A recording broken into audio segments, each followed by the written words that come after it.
Hello, everyone, and welcome to Transfer Spotlights, our series highlighting the people and programs that make UMass great, with a specific focus on need-to-know information for transfer students. Today, we're going to be discussing on-campus housing and residential life with Justin Dowd from Residential Life. Justin, thank you for joining me today. Thank you so much for having me. I was wondering if you could just start off briefly by talking about what you do in residential life, and then maybe shifting into a brief overview of what housing and the housing application process looks like for incoming transfer students. Sure, I could definitely do that. So my name is Justin Dowd. I'm the Administration and Customer Service Manager here in the Student Services Office. And our office are the folks that manage student assignments. So we run online room selection processes. We run the processes that new students use to secure housing. And then we work with those students on our assignment change processes and any other options that you might have around securing on-campus housing.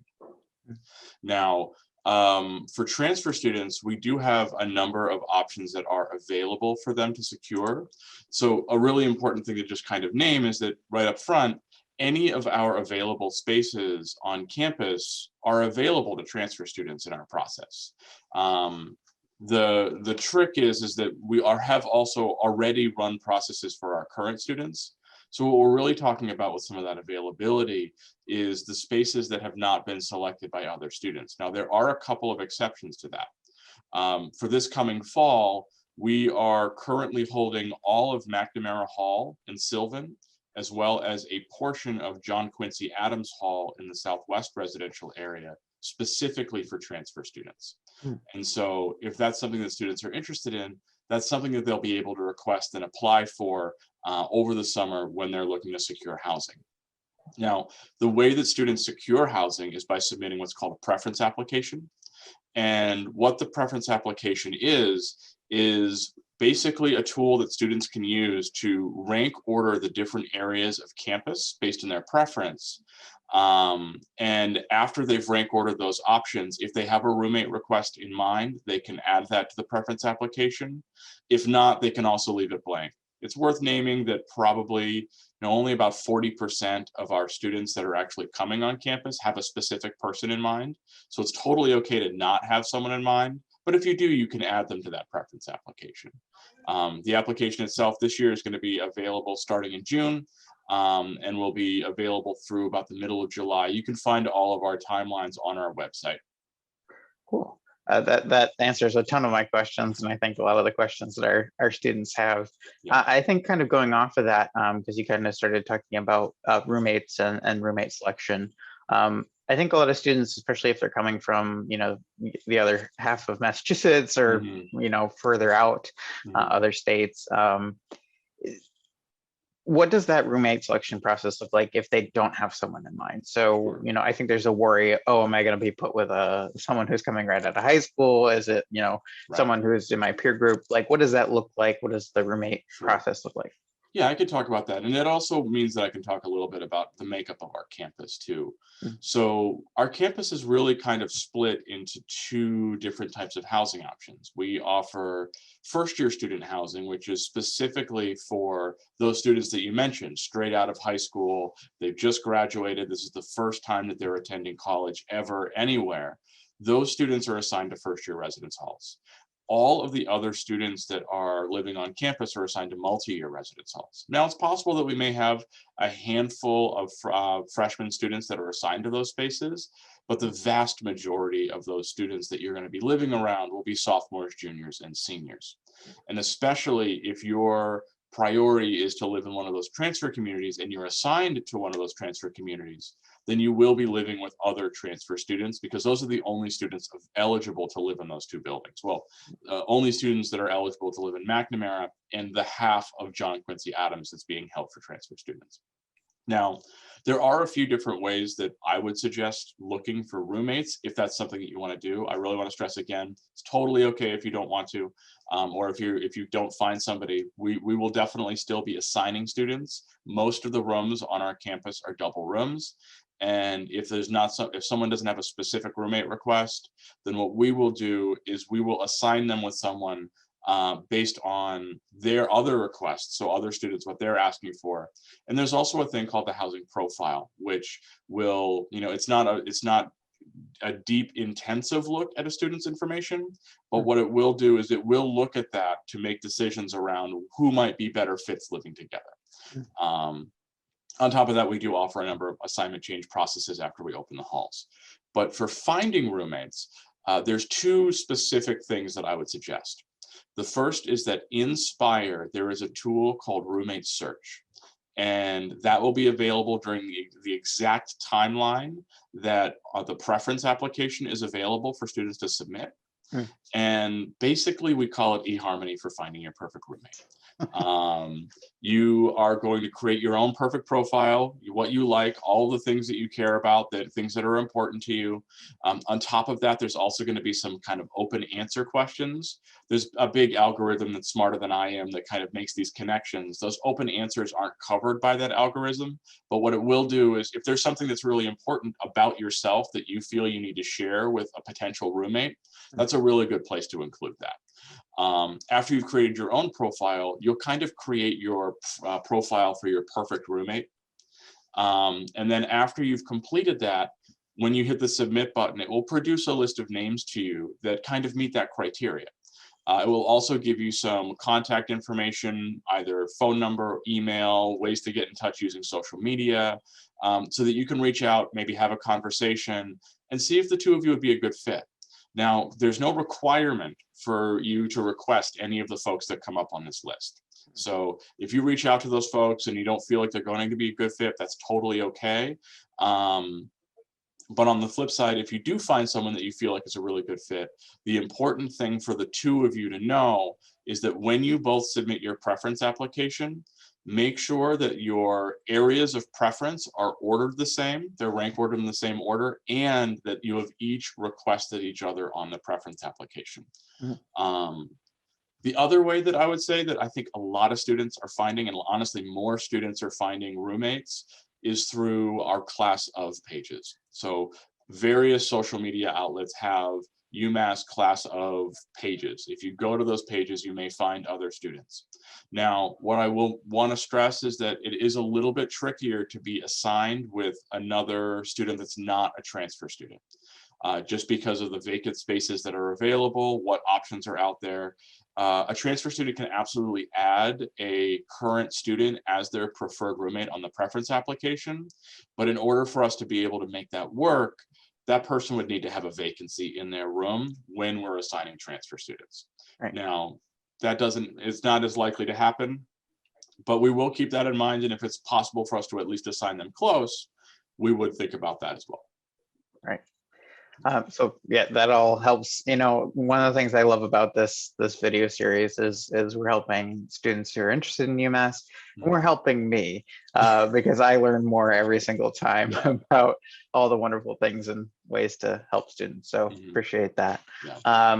So I think to kind of go off of that, another thing that I wanted to cover with you and kind of pick your brain about was a lot of our students are returning to school after a number of years.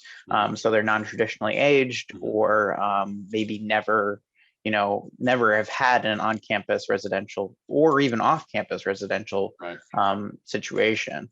I'm wondering if you had any ideas or thoughts on that. And if they are like considering living on campus, but maybe have some trepidation about that. It's kind of an open-ended question, but I'm wondering if you had any thoughts on that. Yeah, I mean, I think it's an important thing to research. I think looking at whether on-campus is going to work for you is important. I think looking at options in the off-campus area. I know that's something that a lot of the non-traditionally aged students that I've worked with, there's some anxiety about, I'm at a different place in my life than a current student that's coming in for the very first time. And I think that that's a very reasonable. I am not the same person that I was when I was 19, 20, 21. And so, yeah, I totally recognize that that's something to consider. On the other side, there's absolutely nothing preventing a non-traditionally aged student from living on campus. They can submit the preference application just like any other transfer student. I apologize, I didn't mention this earlier, but any transfer student who submits their preference application on time is guaranteed on-campus housing. And so if they submit the application, they'll get a space.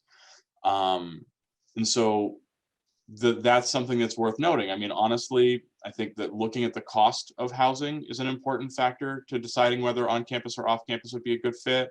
I mean, just generally looking at your life, probably as a non-traditionally aged person, you probably know a little bit more about what helps you focus, what makes you more successful in classwork, things like that.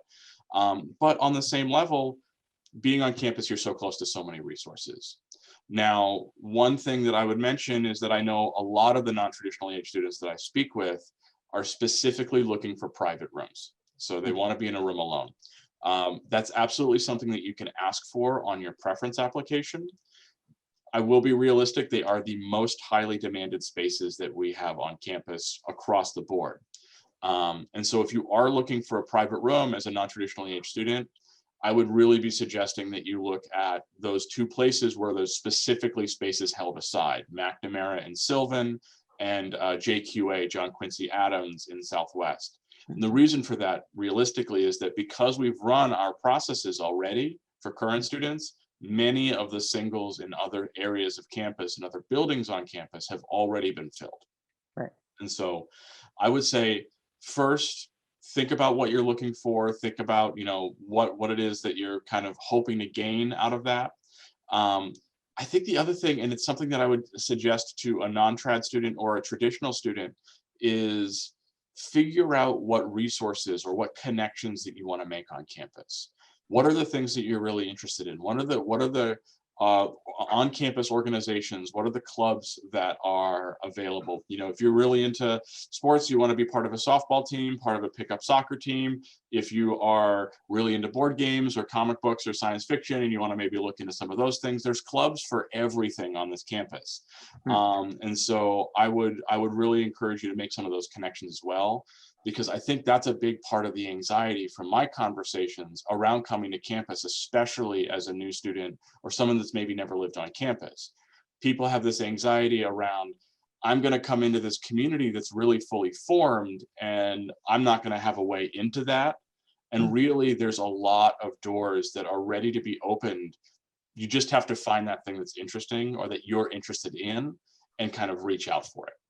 On top of that, this is maybe a thing that if you're looking for a roommate, that's something that you could list on that roommate search tool around, I'm a non-traditionally aged student, but I'm really excited. I want to live on campus, because you might find another non-traditionally aged person that's interested, or you might just find someone who's like, yeah, we have a lot of similar interests. I think this is going to be perfectly fine. I think it would be great for us to be roommates. Fantastic. That is even better of an answer than I could have asked for or expected. I think the last thing that I wanted to, before I do my final question, to kind of go off of that, just thought of was for students who, we kind of discussed this with disability services, but just in case students are just watching this video as opposed to that one, if students have additional needs or accommodations that they're looking for. Can you talk a little bit about what that looks like from a housing perspective? Yeah. So we work directly with disability services as well as university health services related to accommodations. I would say that if you feel that that your need is covered by the Americans with Disabilities Act, I would really strongly encourage you to reach out to disability services first. They have an intake form that's right on their website. We as residential life, none of us are medical doctors, none of us are medical professionals. And so you can send us your doctor's note, but realistically, there's not a lot we can do with it.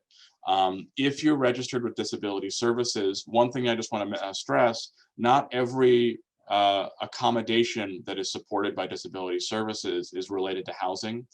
Some of that might be you would need additional test time, you might need any other number of things, transportation to and from class, things like that. And sometimes that doesn't cover on-campus housing. But if it does cover on-campus housing, disability services works directly with us. They will let us know what accommodation the student needs. And typically that breaks down into they need access to a private room, they need access to a shared room, or they need some kind of modification to the room. And those will come to us from disability services. We will work directly with the student as well as our facilities folks if there's modifications that need to be made to make sure that those spaces are set up or that the student has access to what they need. Fantastic, thank you. And if for students who are interested, we did do a video with disability services. We'll have that in the description as well if you want to go ahead and watch that, and there's contact information on that video as well for them. So to kind of end our video, I've been asking this question of everyone that we've done this series with, and just to kind of keep it open, because nobody here at UMass works in a vacuum, or not is a part of this community. Everyone's a part of this community, and so I was wondering if you had any advice for an incoming student.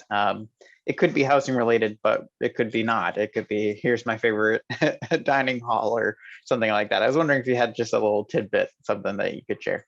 Yeah, I can think of two things that I'm going to suggest. Oh my gosh, I'm not remembering what it's called. I'm wanting to call it the conservatory, but that's not the right name for it. It's the greenhouse that's over by University Health Services. Mhm. It is if you are feeling even a little bit stressed, just take a day, go for a walk through there. There's a couple of little like meditative hidey holes in between some bamboo that are kind of interspersed. It's a great place to like just kind of de-stress a little bit, especially around some of those higher stress times, midterms, finals, things like that. It was critical for me when I was a student and feeling a little bit overwhelmed. I could go there and kind of feel a little bit better. The other thing is just around connection. Especially if you're interested in living in one of our transfer communities. There is a house council.